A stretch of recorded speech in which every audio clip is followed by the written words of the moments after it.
안녕하세요. 통일꿈들의 조영기입니다. 오늘은 13일 남북 고위급 회담이 판문점 북측지역인 통일각에서 열렸습니다. 그거와 관련된 얘기를 오늘 좀 하려고 합니다. 북한의 의도가 보니까 굉장히 하여튼 위험천만한 것 같아요. 어떻게 하면 대한민국을 치우려고 그러는가에 대한 그에 초점이 맞춰져 있는데, 우리는 이런 북한의 의도도 모르고 정말로 순진하게 북한을 믿고 북한의 저희를 파악하지 않고 남북 정상회담만 하면 모든 것이 다 풀리는 것처럼 이렇게 자꾸 국민들을 호도하고 있어서 굉장히 안타깝다라는 생각이 듭니다. 여러분들 다 알고 계신 것처럼 13일 판문점 남북 고위급 회담을 개최했습니다. 남북 고위급 회담이 개최되기 전에 한국 청와대에서 이번에 날짜하고 장소를 결정할 것이다. 아마 이렇게 얘기를 했습니다. 근데 회담이 끝나고 난 뒤에 공동 보도문에는 회담 장소는 결정됐는데 평양으로 한대요. 김정은이가 한국 와서 조금 짱돌도 좀 맞아보고 그래야 되는데 지금 뭐 그런 짓 안 하려고 그러는지 하여튼 서로 나누는 것 같아요. 우리가 늘 가고 있습니다. 장소도 굉장히 중요한 문제 중에 하나입니다. 여러분, 전 그 프로야구 관람하는 걸 굉장히 좋아하기 때문에 야구 구경을 할 때 홈앤드 어웨이 경기를 합니다. 근데 대체적으로 보면 승률이 어디가 높으냐면 홈 경기에서 승률이 높아요. 이 지금 뭐 회담 장소 결정하는 것도 그런 측면에서는 매우 중요하다 이렇게 말씀을 드립니다. 근데 날짜가 결정되지 않았어요. 왜 날짜가 결정되지 않았는가? 북한의 그 고위급 회담 대표로 참석했던 리성근 조국 평화 통일 위원장이라는 친구가 이런 이야기를 했어요. 날짜는 다 돼 있다. 하지만 기자 선생들이 궁금해 하니까 날짜는 말하지 않았다. 지금 이 행간을 잘 읽어봐야 돼요. 북한이 왜 날짜를 정하지 않았는가? 아마 9월 9일을 염두에 두고 한 발언 같아요. 9월 9일이 어떤 날인가?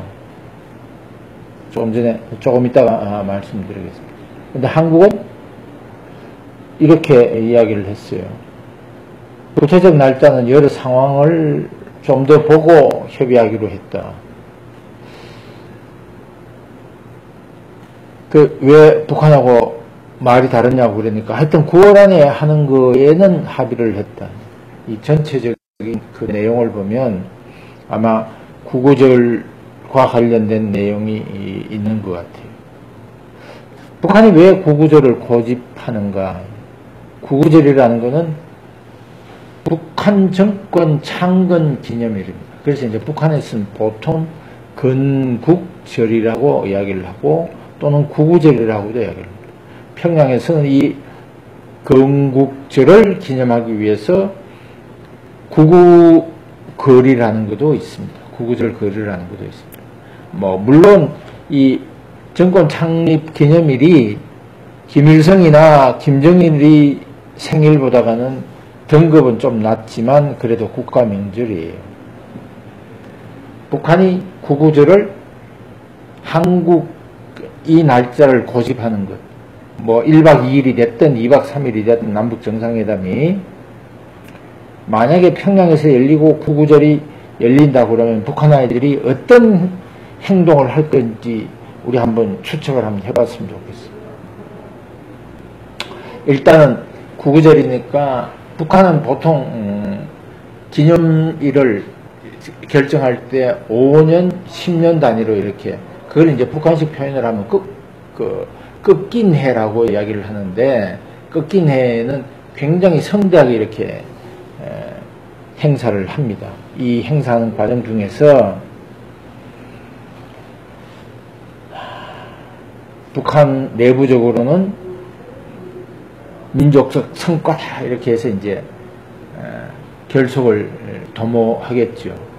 자료를 한번 찾아보니까 김일성이가 88년 이제 50주년 88년이니까 50주년 40주년 되는 그 해에 남북 정상회담 하자라는 이야기를 거기서 또 했네요. 그게 88년 9월 8일 날. 또 하나 북한 아이들이 지금 가지고 노리고 있는 노림수는 제가 봤을 때는 이런 것 같아요. 비핵화 협상을 지금 미국하고 앞두고 있잖아요. 이 협상을 앞두고 있는 이 상황에서 외교적 우군을 많이 확보해서 외교적 성과를 과시하는 겁니다. 시진핑 주석이 참가하면, 문재인 대통령이 참가하면 북한은 엄청난 외교적 성과를 거두고 외교적 승리를 거둔다고 이렇게 생각할 수 있을 것 같아요.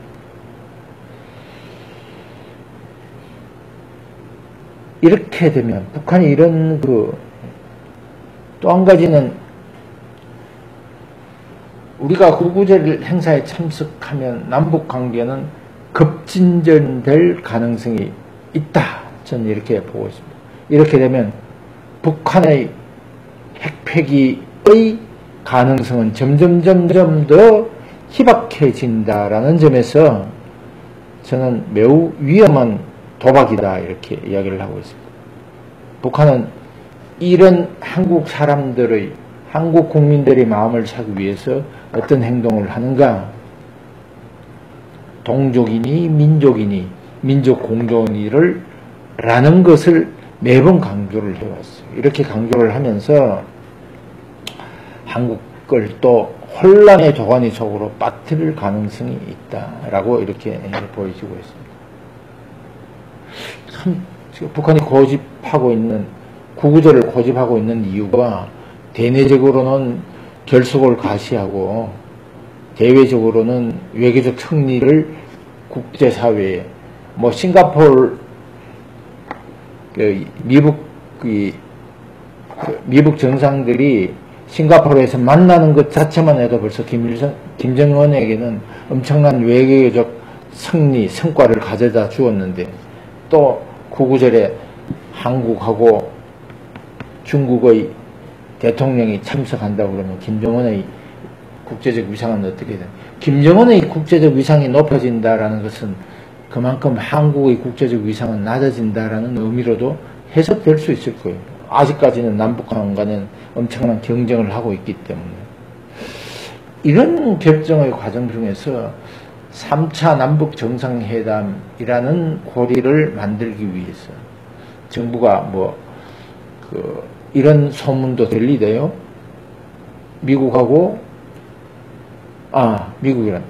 미국에 있는 뉴욕의 유엔 총회에, 금년 유엔 총회에 한국하고 북한의 지도자가 참석해서 유엔 총회에서 연설을 하는 그를 한국은 아마 꿈꾸고 있는 것 같아요. 그래서 그 자리에서 종전선언이라는 카드를 만들어내고 싶어 한다. 이 종전선언의 카드를 한국이 이벤트로 했어. 대한민국 국민들의 마음을 사로잡기 위해서 이벤트로 지금 만들려고 그러는데, 제가 봤을 때는 오분 고위급 회담에서 북한이 9월 9일이라는 것을 들고 나왔을 가능성이 굉장히 높기 때문에, 매우 높기 때문에 저는 우리의 종전선언의 카드를 빌미로 해서 북한은 국가의 위신을 높이는데 한국 대통령을 또 이용하려고 그랬다. 악용하려고 그랬다. 이것도 모르고 이제 우린 또 갔어요. 그래서 제가 드리고 싶은 말씀은 북한에 대치기 당했다라고 이렇게 실험해서 대치기 당한 꼴이 아닌가요. 또 하나 문제가 어떤 거냐면, 이런 거로 대치기 당하는 거로 봤을 때는 우리는 이 남북 오분 고위급 회담에서 협상 전략에 굉장히 미숙함을 보였다라는 측면에서 정말로 대한민국의 외교라든지 또는 통일 외교라든지 또는 북한과의 남북 대화의 전략에서 늘 뒤지고 있다라는 생각을 하고 있습니다. 이제 안 해야 돼요. 북한이 제안하면 그 적석에서 받아들이고 아이고 고맙다고 이렇게 받아들이면 북한의 폐쇄에 말려든다. 하루라도 이틀이라도 3일이라도 뒤로 미뤘다가 소위 말하는 밀당이라도 한 번 있어야 되는데 그런 밀당 한 번도 없이 그냥 주면 받고 또 북한 아이들이 야단치면 야단치는 대로 그대로 받아들이고 이런 거가 지금 우리의 형편인 것 같아요. 북한이 노리고 있는 노림수는 어떤 거였는가? 이 노림수에 우리는 속아 놀아나면 안 되는 건데 구구절에 만약에 우리 대통령이 참석을 한다고 그러면 북한을 인정해 주는 거예요. 국가로 인정해.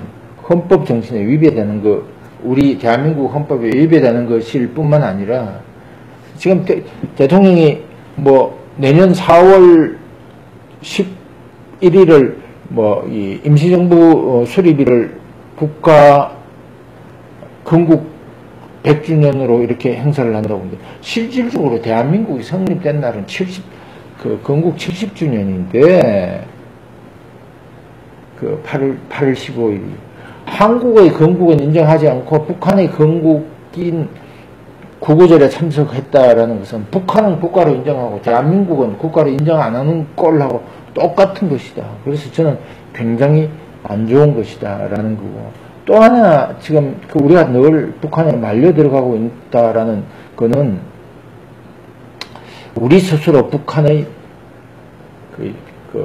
국제사회가 지금 북한의 도발에 대해서 국제사회에 대한 도발에 대해서 굉장히 많은 제재를 가하고 있는데 우리 스스로 구조적 허점을 지금 국제공조의 구조적 허점을 노출하고 있다라는 측면에서 매우 안 좋은 거다. 지금 아직도 논란이 되고 있지만 석탄 밀반입 한 거 이것도 지금 북한에 외화 들어간 거 우리 지금 10개월 동안 알고 있으면서 아무것도 안 했어요. 지난 10월에 이 문제 불거졌는데 미 대사관에서 정보 줬는데 아니다 뒤로 미국 아이들이 알면 얼마나 알까라고 이렇게 이야기했어요. 또 하나 문제는 지금 진농원이 이런 배들이 한국 들어와 가지고 들어올 때 러시아 나호카 항에서 우리 동해까지 들어오는 요 과정 중에서 올 수 있는 기름만 가지고 오고 갈 때는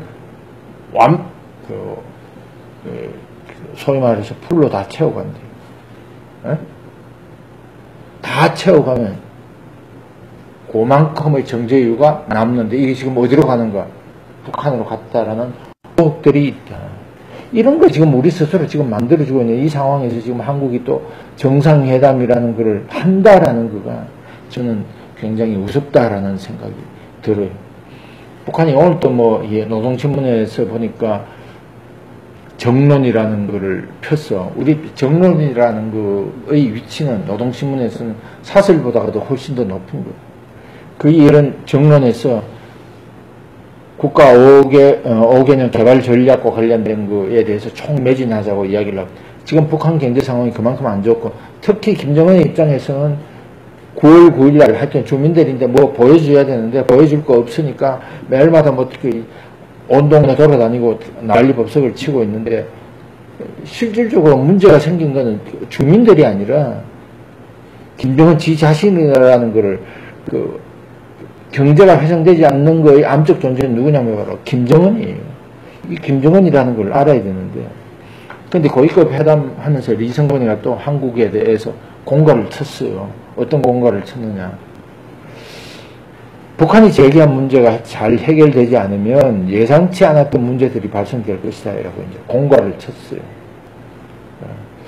우리는 또 그냥 그 이야기 그냥 받아들이고 별 얘기를 하지 않았는데 그거가 가지고 있는 것은 바로 제재 완화를 요구를 했는데 이 제재 완화 요구한 거가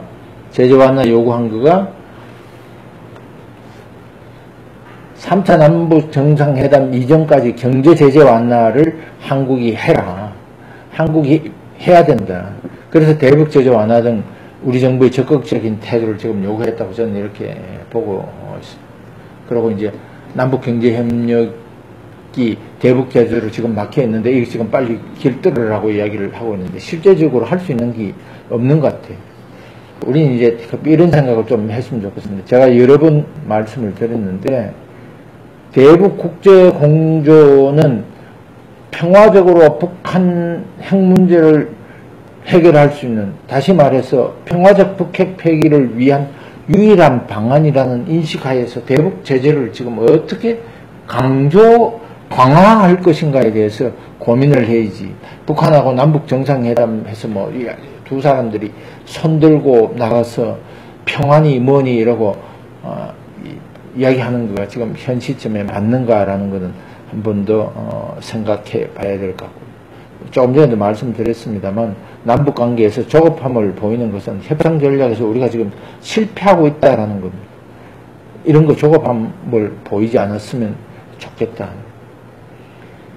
또 한 가지 중요한 문제는 남북한 간에 지금 문제가 되고 있는 것은 북한의 핵이니까 이 핵을 해결할 수 있는 방안에 우리는 우선해야지, 우선하지 않고 남북관계 개선에 우선하는 것은 결국은 북한의 핵 인질이 될 수밖에 없는 거고, 북한이 핵을 앞세워서 한국을 협박 공갈을 하고 결국은 북한이 한국을 흡수통일하는 길로 길을 터준다라는 점에서 우리는 매우 남북 관계를 개선하는데 유의해야 된다라는 것입니다. 그래서 저는 가능하면 남북 정상회담 할 때 경제 문제에 올인할 것이 아니라 북한의 핵 폐기와 북한 인권 개선을 어떻게 할 것인가에 대해서 노력해야 된다라는 것이 정상회담 의제가 되고, 이걸 할 수 있도록 우리가 모든 힘을 모아야 된다라는 것이 저의 입장입니다. 자, 오늘은 여기까지 하겠습니다. 감사합니다.